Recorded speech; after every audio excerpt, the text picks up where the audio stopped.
Welcome, friends, to this episode of the Sync Your Life podcast. Today, I am interviewing my friend, Don Morris. We had the chance to connect a few weeks ago and talk a little bit about what he does, and I'm so excited to bring this to the table for you guys listening. Most of the people listening to this podcast I know are women, a lot of which are wives and mothers and people who are leading families, so to speak. And so when he told me what he does for a living and how he helps not just women, but couples navigate divorce, I thought this was a really interesting topic and something that I've not heard of before. I love that he specializes in this concept of sort of amicable divorce. And so we're going to be talking about this today on the podcast. I've got some questions that I want to ask him, but I also just want him to share his experience. I know he's got a lot of experience in the world of not only finance, but just how to help couples go through something as challenging as a divorce with grace. And I know that he's got a lot of wisdom to share. So Don, welcome to the show. I'd love for you to just tell us briefly, a little bit about your background, what led you to what you're doing, and a little bit about you. Sure. Well, thanks, Jenny. I appreciate that introduction. Yeah, I've been in the finance area for 30, 35 years. And more recently, I'll say in roughly the last 10 years, divorce has been a niche, a concentration of mine. And I kind of stumbled into it because I had several clients, one a younger couple and one an older couple, go through divorce. And they came to me for help, and I really didn't know what to tell them. And so that started me down this journey of I've got to be able to have better answers for my clients. So I did some research. Turns out there's a certification, certified divorce financial analyst certification. So went back to school and got that certification. And then it was like, now what? Well, I had a friend who was oddly enough divorced 3 times. And so I said, well, here's a guy I need to talk to. So we sat down and he said, oh, if you want to work in the divorce field, you need to look at a collaborative divorce. He said, you don't want to work with the adversarial. And I'm like, well, what's the difference? And so again, back to the drawing board and research. And as you said, amicable divorce is all about working with the couple so that they come through this trauma, whether it's a capital T or a little t, where they come through this trauma as amicably as possible. And sometimes that's workable, sometimes it's not. But most times, if they follow this certain process, it actually is, and no matter how difficult the marriage had been. And that's called collaborative divorce. And you can look it up. It's a newer item in the legal profession, probably over the last 20 to 30 years.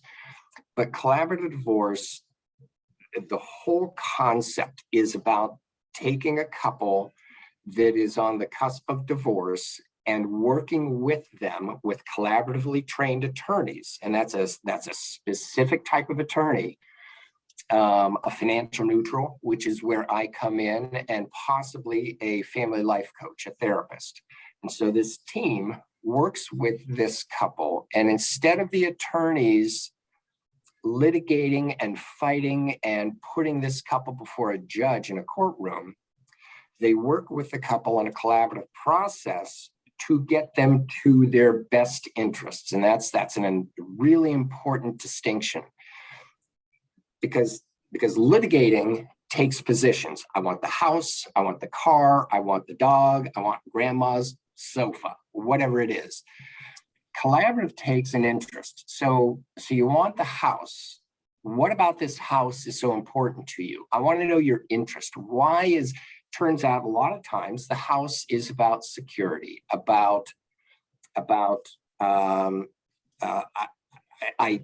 feel comfortable in this location and I don't want to have to move because of this divorce. Okay, so if we take that interest, that's something we can work with as a group with the couple. And so it's an interest-based versus a position-based process. And more often than not, in the number of cases I've worked with or been around, the couple will come through this, maybe not best friends, but they're amicable, and they've preserved, and this is what really drew me to this. They've preserved that family unit. It might be split apart, but they're not nitpicking and nagging and undermining each other post-divorce. They're not using the kids as weapons against each other. Now, I can't say that, I'm painting with a broader brush. I can't say that's always the case, but in the vast majority, that's the case. And that's versus a litigated, where you've got the two attorneys and the couple fighting with each other over, again, grandma's sofa, who gets this sofa, or more importantly, the house and physical possessions. Because a lot of divorce, when you come together as a couple, you're coming together as a couple in marriage, and divorce tends to be more about things, who gets what and how those things are divided. And that's kind of my expertise area. So that's kind of long entry into how did I get into this field from finance into divorce, and it's worked well. I feel I'm making a difference. Yeah, that's amazing. And I know that when we had chatted, we talked about this idea of, typically, not always, but typically there's usually one person in the marriage, whether it's the male or the female, who is, dealing with, I guess, the finances of the household or the finances of the couple, whereas the other is not necessarily as knowledgeable. I know in my family situation, my husband handles paying the bills, he handles the mortgage, he handles all of our paperwork, so to speak. It doesn't mean that I'm completely out of touch. Like, I definitely know what's happening, but I would say he's the more dominant financial figure. Sure. So for anyone listening to this, what can you tell us about that? Like, what is your advice when it comes to that sort of thing? Even for people who are married now, how should both people be involved in that process? Great question. And that's exactly it. In all marriages, there's what I call a financial and a non-financial. And as you just described, so you're probably the non-financial in the marriage. That doesn't mean you don't have a grasp on what the overall picture looks like, what the 401ks or the pension or the IRAs, or how much cash flow is coming in and going out. You've got a probably a broad-based knowledge. But if one were to say, well, do you know what is marital and non-marital property? You might pause and go, well, I'm not sure what that even means. Or if you said, what are my debts, all of my debts versus all of my assets? You might have a round figure in your head, but you may not know the exact number. And so what I do with the non-financial, because a lot of times I found, oddly enough, it's the financial person that has brought them to this point in the divorce. And it's the non-financial, again, oddly enough, it's the women that I found that need their hand held just a little bit more. Doesn't mean they aren't competent, they aren't smart, because in many cases they get a grasp on things very quickly because they know their outcome depends on it. So I'll take a little bit more time with that non-financial and bring them along as to the terminology, marital versus non-marital, what a QDRO is. That's a qualified domestic relations order where you're separating retirement plans. What is child support? What is guideline child support within a state? How do you divide a pension plan, or do you divide a pension plan?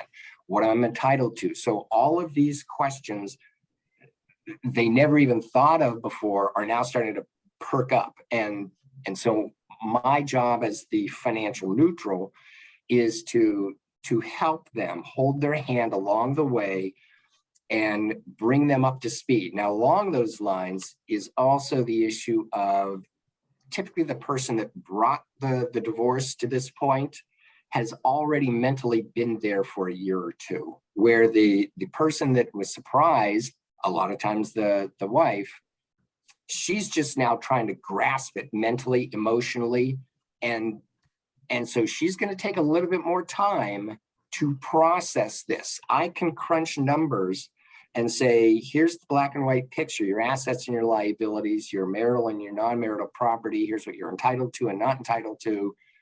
But there's an emotional track that one of these people needs to take time to process through. I can't simply say, here it all is, make a decision. It's more, here's what we're looking at. Let's talk about this. And let's work through this. And let's see what your interests are through this process of divorce. So a lot of divorce is about hand-holding, slowing down for one of the two, and allowing them to process not just the numbers, but the emotions of what's, and this can be a capital T, the trauma that they're about to go through.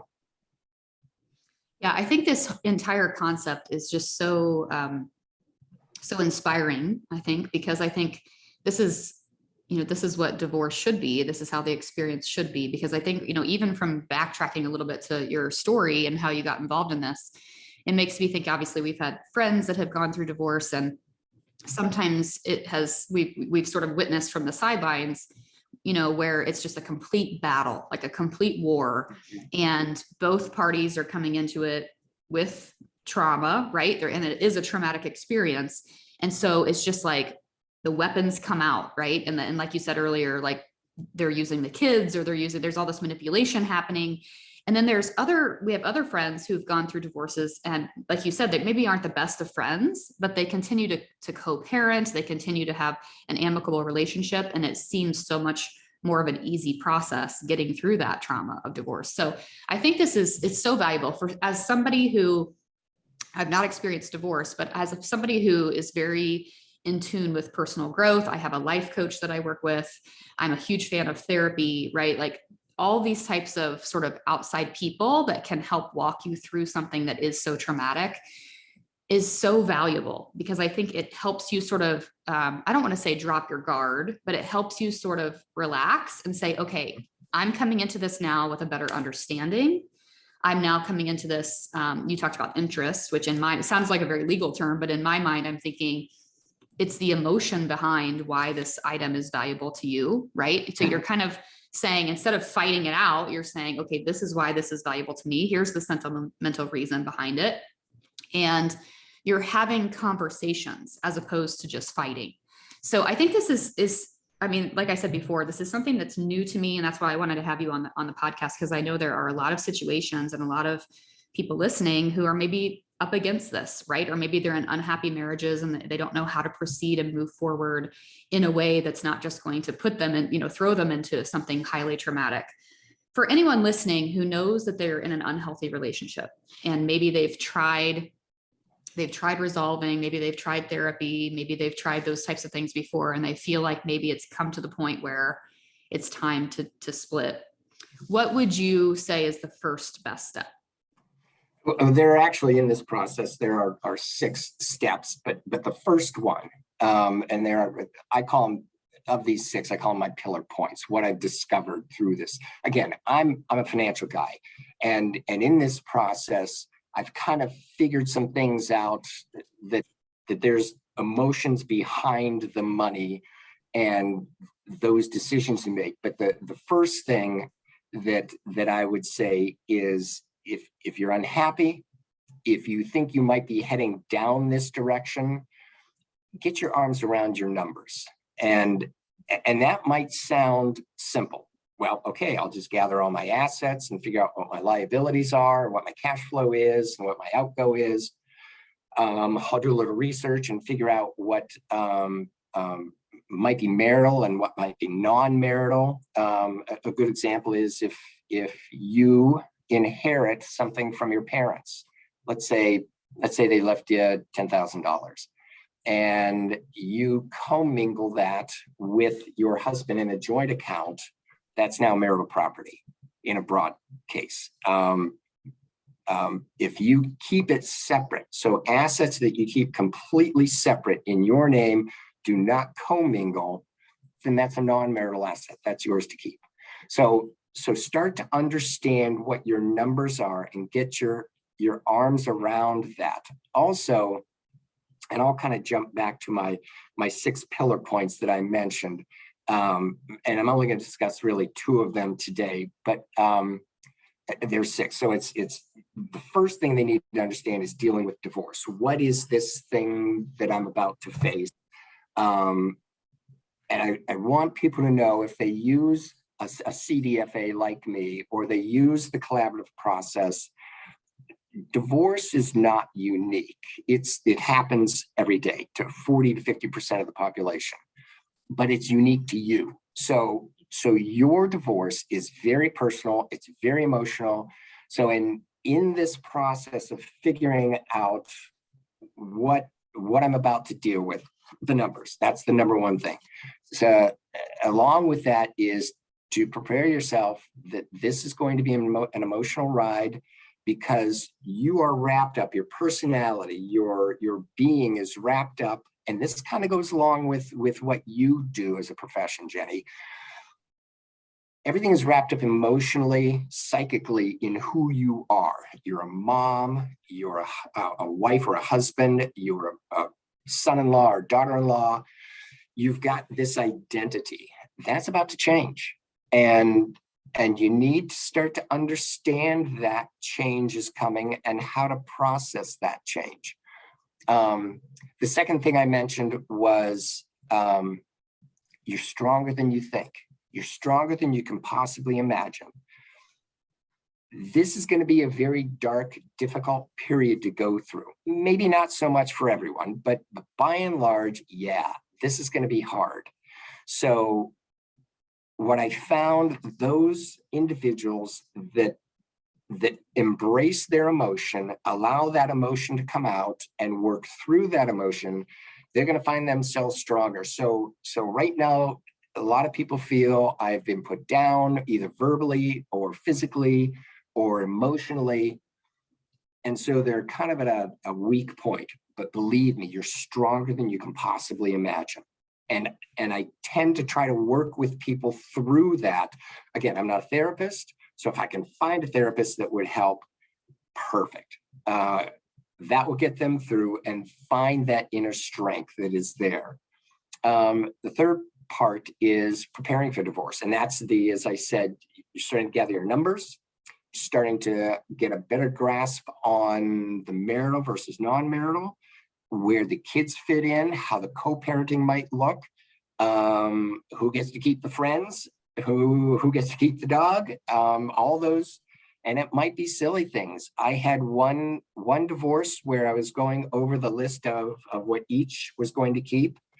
And this was difficult for her. So we were going over her list and her husband's list. And as we're going down it, I come across the rice cooker, and that's what he wanted to keep, one of the things. And I paused and I said, well, at least he gets to keep the rice cooker. And there was silence. And I thought, oh no, I've upset my client.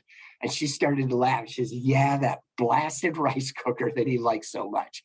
So there can be these lighter moments in there, but knowing how to prepare for divorce and how to work towards a positive outcome. That's my third point. I also work with the emotions of money, and this is a difficult one because a case I recently had, the wife absolutely wanted to keep the house, and financially they could only keep it with both incomes. But she wanted to keep it, and there wasn't enough child support or spousal support that was going to keep her in that house. And we kind of went back and forth. And I finally started digging a little deeper. What's so important about this house? Turns out she wanted to keep the house for the stability of her young son, stay in the school district. His best friend is just down the street.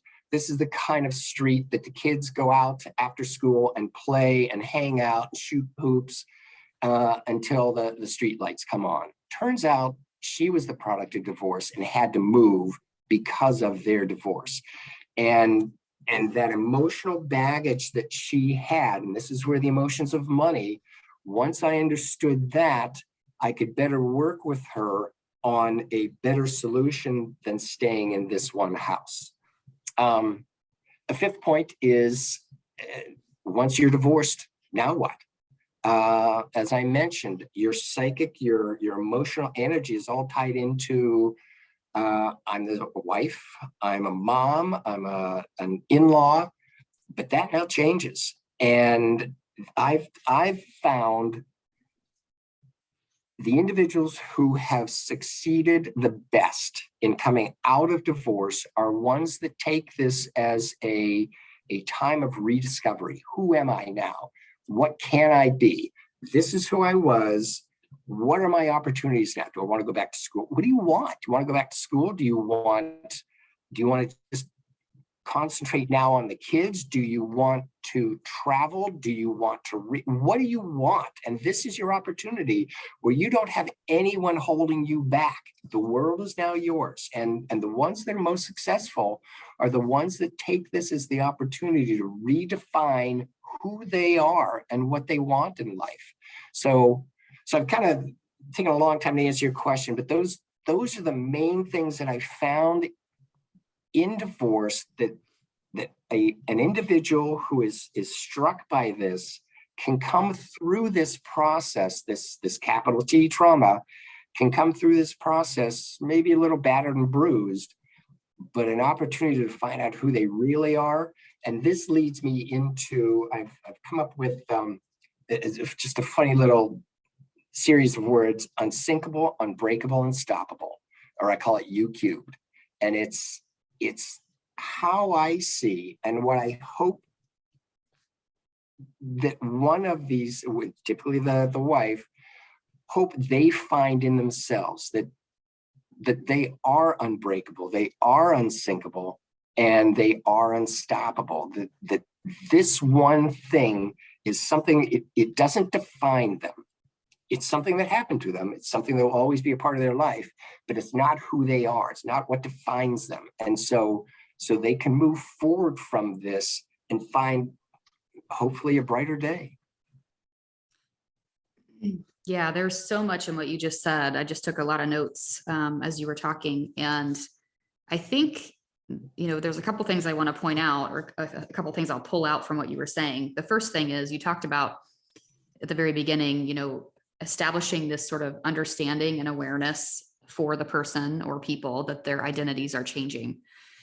For me, I know along my own journey and even in witnessing friends going through this sort of traumatic divorce experience, I've seen that happen where it's almost like, of course, as human beings, I feel like we're just naturally resistant to change. And so, of course, when we come into a situation where there's transition to change, it's scary. Fear comes out, right? All of our past traumas that maybe inform those fears start to feed off of those fears, right? And so I think just having you, right, as a guide, or having that awareness that this is what's about to happen, like your identity is changing.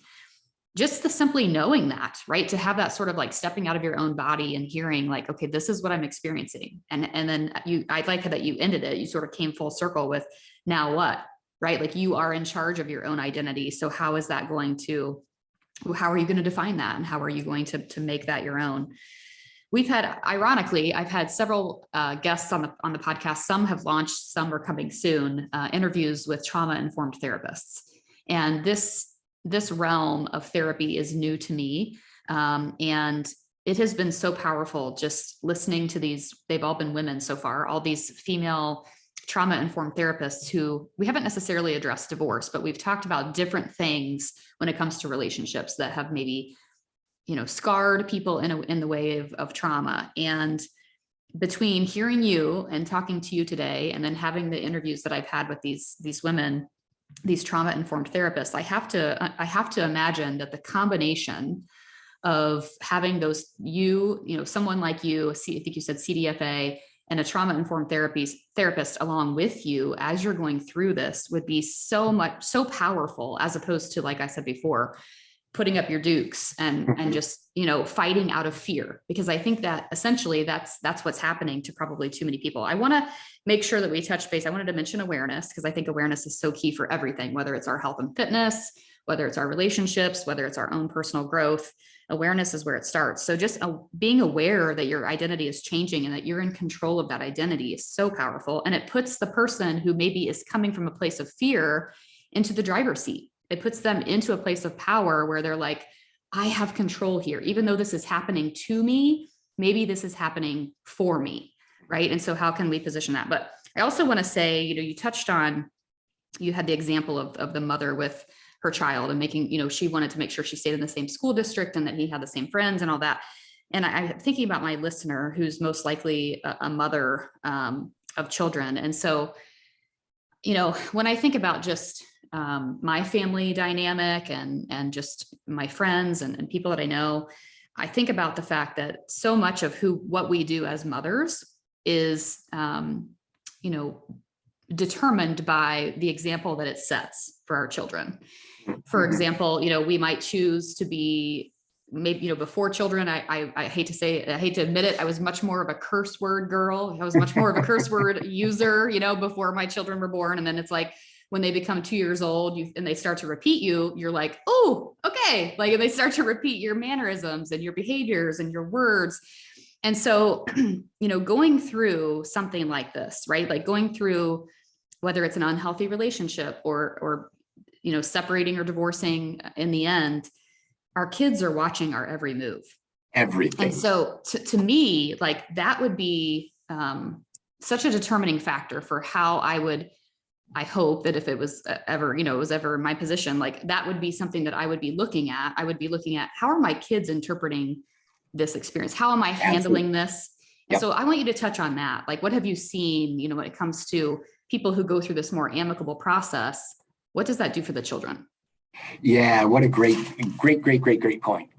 Because, and I've said this to a number of couples who are bickering, the kids are always watching. You might not think so, but I can tell you they've been watching what that mom-dad relationship was for a number of years.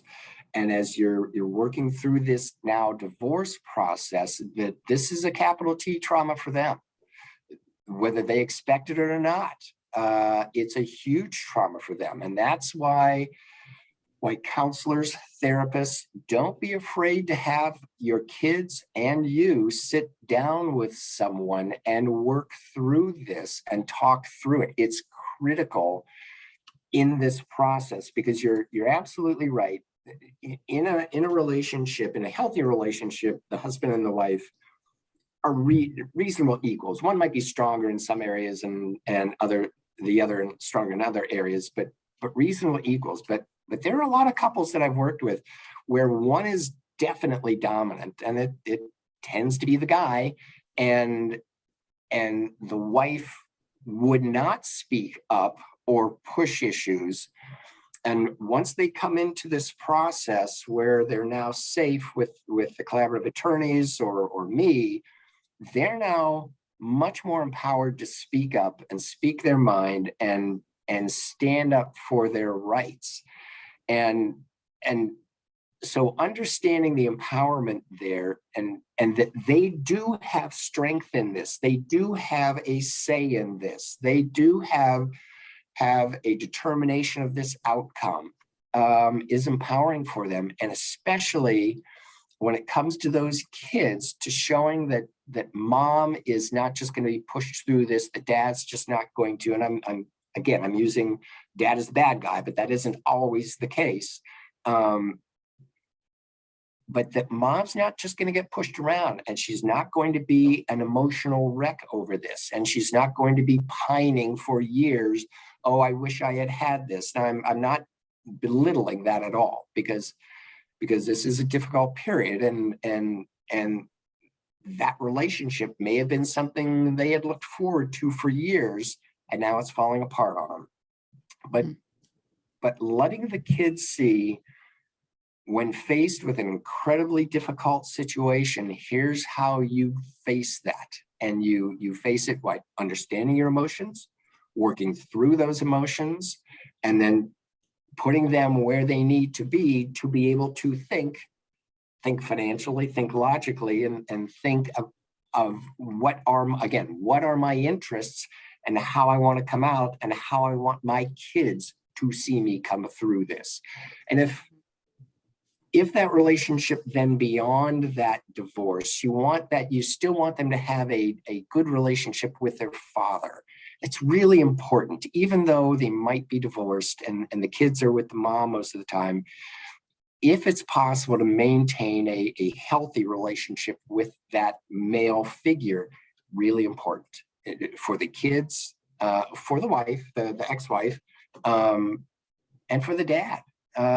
So that the kids can move on through this and not then repeat the process once they get married and become a product of divorce as well, because that happens a lot. Yeah.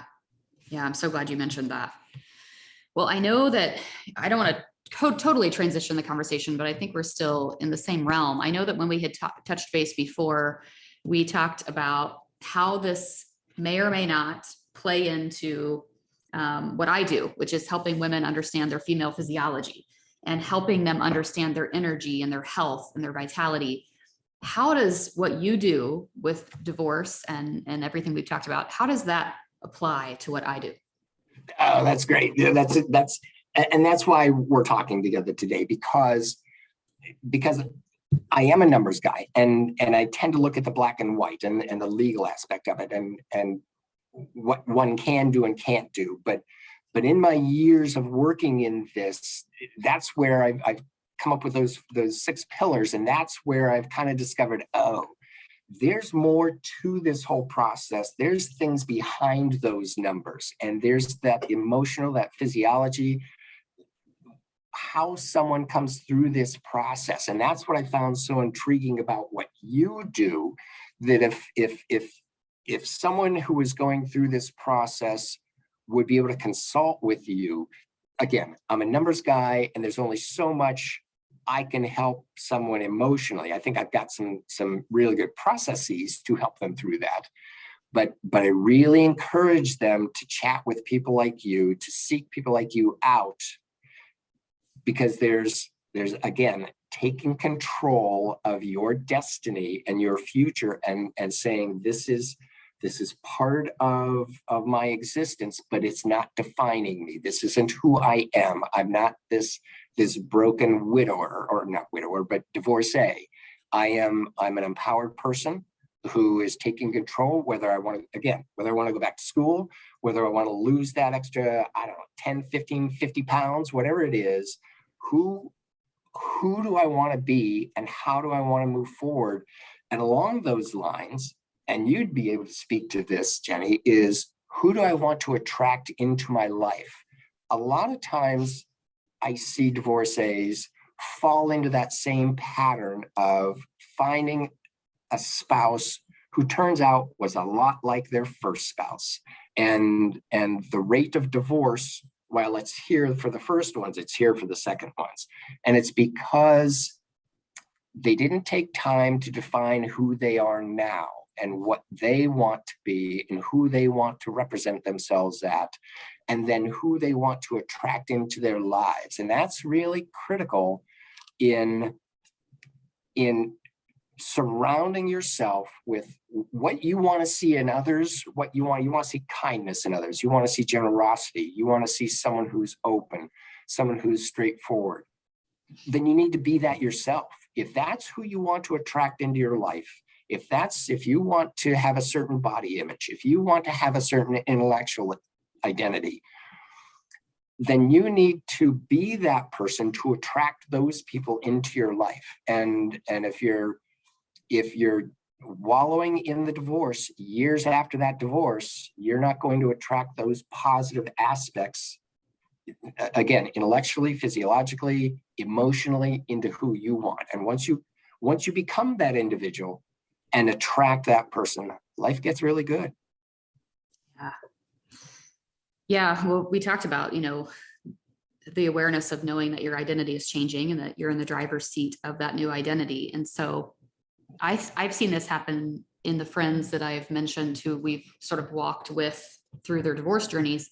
I've seen this happen with women, and I see this happen a lot, regardless of divorce or happily married or whatever the case is, where the woman is just so frequently putting everybody else ahead of herself. most likely her children, right? And so her children get the priority. They get, they get the new shoes, they get the, the food on the table, and the laundry's always done and the house is maintained. And mom is trying to usually wear multiple hats, right? Maybe Yeah. she's working a career. She's also managing the household. We made a joke last week. We just got back from vacation, and my husband's editing this podcast, so he'll get to hear this later, but he'll laugh, I hope. When it came time to load the car, my husband's like, okay, what do I do? Where is everything? And I'm like, I had packed everybody's stuff, right? Like both of my girls' suitcases were packed. Our suitcase was packed, toiletries, beach toys, all of it. All he did was load the car, which is definitely what I needed him to do. But he loaded the car and packed his shaving kit, right? And so I say that as an analogy, and I'm not trying to. He's an amazing husband and father, and we have our roles, right? That we do. But I just had to laugh. Like, I saw this meme on social media that said, what a woman's to-do list is to go on vacation, and it was this long list, and it was like the man's to-do list. And it was like clip his fingernails and pack a shaving kit. And that was pretty much perfect. The same one. Yeah. And so I say that because women do a lot when it comes to the household and the children. They've got lists. They've got lists. Yeah. And guys, the thing is, typically not. Right. And I'm just saying, I don't want to be like stereotypical, but it's been the situation for me, and it's been the situation for my friends. And it's interesting because as a health and wellness coach, when women do come forward and say, I need help, like I need to focus on my health and wellness, or I want to learn more about my physiology, I want to learn more about my cycles and my energy and all that, or hormone imbalance, especially if something feels off for them, it's almost like they come into it with this like guilty conscience, like, like they feel bad spending the money on themselves, or, can I really do this? Because I've got all these other things happening, right? Like they'll say to me, well, it's summertime. Like my kids are in camps. My kids are like, everybody else comes first. Yep. And so to me, like going through a transition like divorce, or even just deciding that you're going to transition yourself to a healthier person, to me, it comes down to like making the decision that you are a priority and that you can't pour from an empty cup. Right. And so when you're starting this process for the people that we're talking about specifically today, who are engaging in divorce, and you've established that your identity is changing, and that you get to be the navigator of what that is, and you decide that it's going to be somebody who is maybe more in tune with your body, and you want to get yourself more physically fit. Yeah. I mean, I think it really does come down to giving yourself permission to put yourself first. And I'm going to say this, and I realize that it's not the case for everyone. Certainly there are so many different scenarios for what leads couples to divorce, if that does happen. But I have to say this because it has been a resounding message that I've heard from the women who I've interviewed and who I've talked to from my course in the last few months. I have a couple of women off the top of my head who, when they came to me, feeling like their check engine lights were flashing and telling me, I just feel off, right? Like I wake up every morning and my energy is low. Late afternoon, my energy is low. I don't have the libido anymore. I don't feel like I'm attracted to my husband anymore. They're just drained, right? Like, and a lot of times it does come back for them to be hormone related. Like we can do some testing. We can see what's going on to see if there's something out of balance, or maybe if they're in the perimenopausal years or menopausal years, things are shifting. Yep. And a lot of times it's, you can roll your eyes, but a lot of times the women will say, in the very beginning, they'll say, well, you can ask my husband. Like he thinks I'm going crazy. Right. And they'll say, I need help because I don't know what's going to happen. Like my husband literally thinks something is wrong with us. Right. And so they'll say that. I've had a couple of women just recently in the last couple of months who've taken the course. They've started on supplementation for what they need. And they've started to exercise regularly and focus more on their nutrition and really dive into this concept of cycle syncing. And we were on a Zoom call, my husband and I, with one of my course takers and her husband about something entirely separate. And she made the joke that, thank goodness that I found your course, because I've started this supplementation, I feel myself again. And he was in the background nodding his head like, she's back, like I've got her back. And I'm not saying this because I don't want anybody listening to think that if you're a female, that maybe something's wrong with you, and I don't want you to think that that's what's potentially leading you down this road. Because like I said before, there are lots of different scenarios.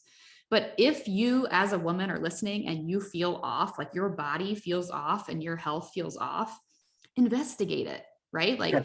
and not just, it doesn't have to be with me, like find a functional medicine doctor, find resources that you can really understand your body better. Because I think what happens, especially like I said, as mothers, as women, is we have the babies or we have the children, and then our body sort of gets pushed to the back burner, right? Everybody else comes ahead of us. Yep. But then when we don't feel that vibrancy, we don't feel that energy or that sense of purpose, or we don't feel connected to our spouse because maybe we don't feel sexy or we don't feel attractive, like that all matters when it comes to your eventually, your relationship. Yep. And how you feel about yourself. So I do think this is all connected. I think it's absolutely key for women who are going through this experience, whether, it's understanding the financials better or getting a grasp on their health. You're going to come out of this on the other side a better person. And it really is all about like who you're becoming in this process. Absolutely. And I've seen, it's funny, you mentioned the list thing. I've seen that meme, but women just inherently, and I know my wife does, it's lists and lists of lists, and we'll get in the car and she'll be silent, and I'll start chuckling, and I've said this more than once. I said, "You're going through a list, aren't you?" And she'll go, "Absolutely, I've got this thing going. What's this list? Well, did we do this, do this, do this?" And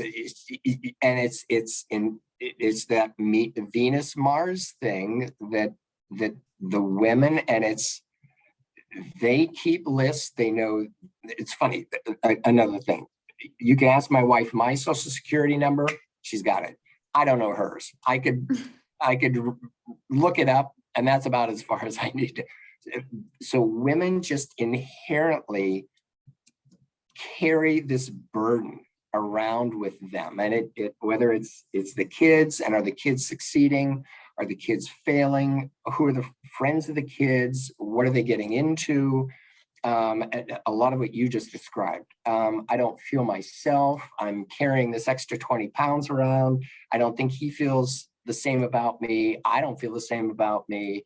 Work is a massive stressor for a lot of people, but especially for women that are working outside the house. So now you not only have the stressor and those lists of everything that revolves around the house and the kids and their activities and where they need to be and who they're running with and what they're looking at online, you now have work and everything that your coworkers, your boss, your underlings. So there's just this massive amount that women carry, the burden they carry. And you said it, they don't tend to put themselves first. Everyone else comes first. And that's just a mistake. They need to slow down, take a look at themselves and say, I'm going to do this for me. And that's where you come in. Yeah, it goes, and it goes for men too, but I think guys always take care of themselves already. Right. Yeah. I think it's, any time of transition in your life, you decide the transitions, right? Like, I always say to people, why are you waiting for a Monday? Like, if you feel like you need to change your body, let's start today, even if it's a Friday afternoon. And so that it doesn't matter, right? If divorce is on the table for you, or if you're listening to this as a happily married person, you make the decision when it comes to feeling better and understanding your energy. You make the decision when it comes to understanding your finances better. I know just this conversation alone has intrigued me to ask more questions about, understanding our financial situation better and understanding how things are done. Also, for the case of, I was thinking about this recently, this is sort of a side note, but we had to update our wills, right? Such an exciting process, especially now that we have children. And you have to think about the guardianship aspect, and you have to think about all that. It's so stressful. And I don't necessarily want to go down that legal rabbit hole of conversation, but I do want to just say that when you have to think about that, when you have to think about, well, what happens if something happened to my spouse, right? It's almost the same thing where it's like, do I understand our financials in a way that I can, of course you would have to learn it, but to me, this is inspiring me to say, okay, where do I need to step up and learn more? Sure. And where do I need to sort of transition myself? So, okay. So I know that you have, before we wrap this up, I know that you have something called Core Values Connection. I'd love for you to talk about that. Oh, thank you. Yeah. And this is something that kind of came out of the financial side. And when I work with clients and trying to gather their understanding and feelings and emotions around money, this is a process I step them through, and I've tweaked it and tailored it to the divorce side, but it's something I call the core values connection. And it's if you can imagine a bullseye and those concentric rings. So imagine maybe 5 of those rings out.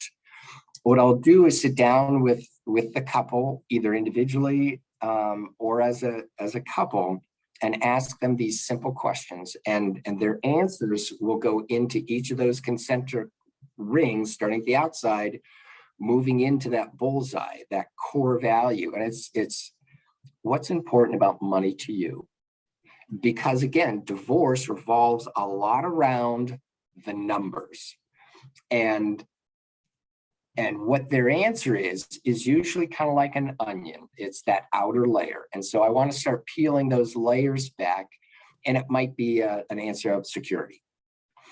That's a great answer. So why is security so important to you? And so what I'll do is step them through these, every answer they give me.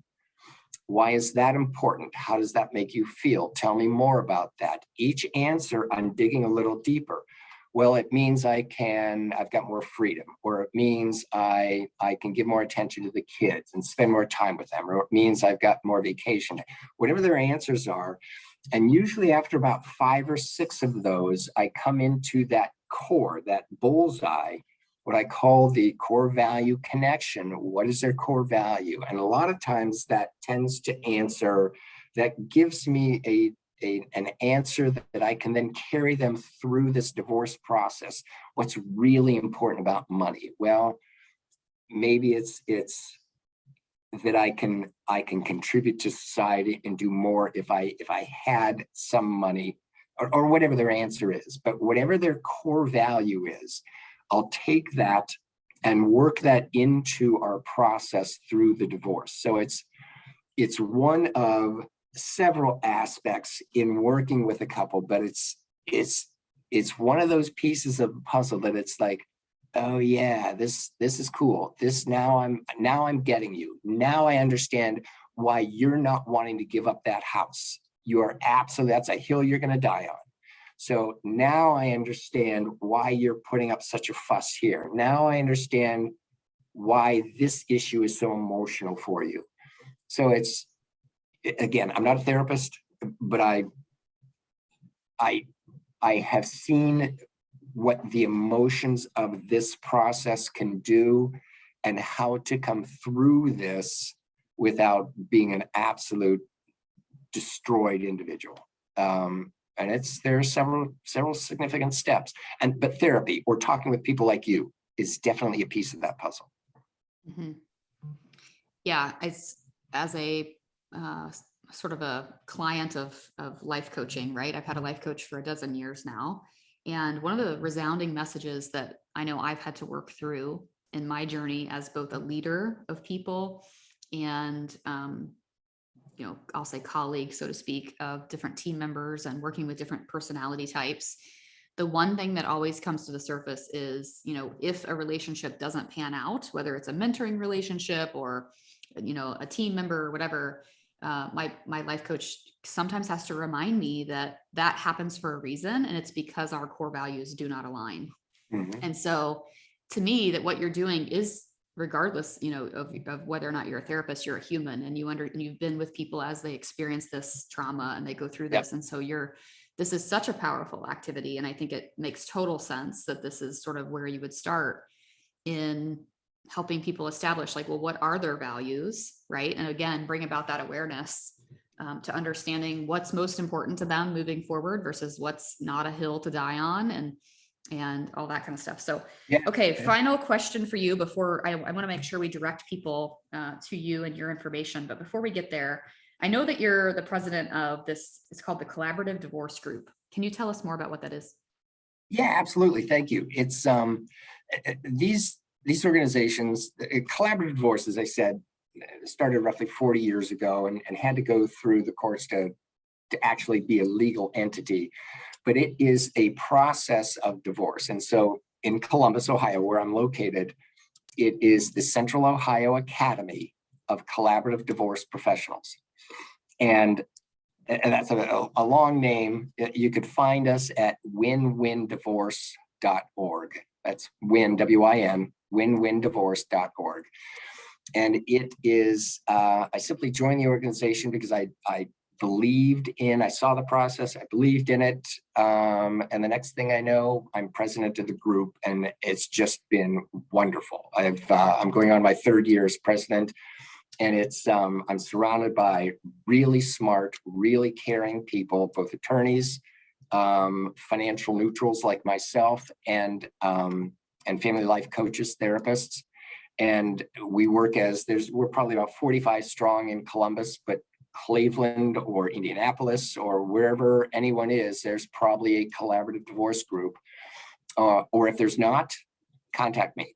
I can either find one close to you, or we can work across state boundaries. That's not an issue at all.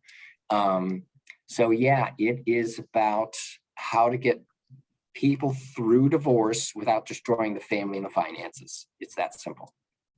Yeah. Awesome. Well, I would love for you to point people to how they can find you, whether it's social media or website or whatnot, and we will make sure to link everything up in the show notes. I'm so grateful to have you as a resource in this area at this point. I know that as my friends navigate divorce, and anybody that I'm connected to, I will be sending them your way.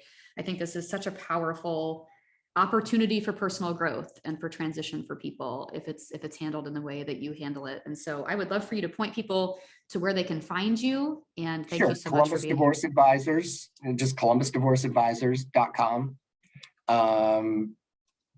That's probably one of the easiest ways. I have a work number. It's 614-339-1000. And you can reach me there. But either way, shoot me an email off of my website, and happy to respond and help any way I can. Awesome. Perfect. Well, we'll link everything up so people can just simply click on it in the show notes. Thank you, Dawn, for reaching out and for saying, hey, I think our worlds align in some ways, because I think this is a really great resource for people. So thank you so much. It's been great getting to know you. Thank you. I appreciate your time. Okay. We'll talk soon. Take care.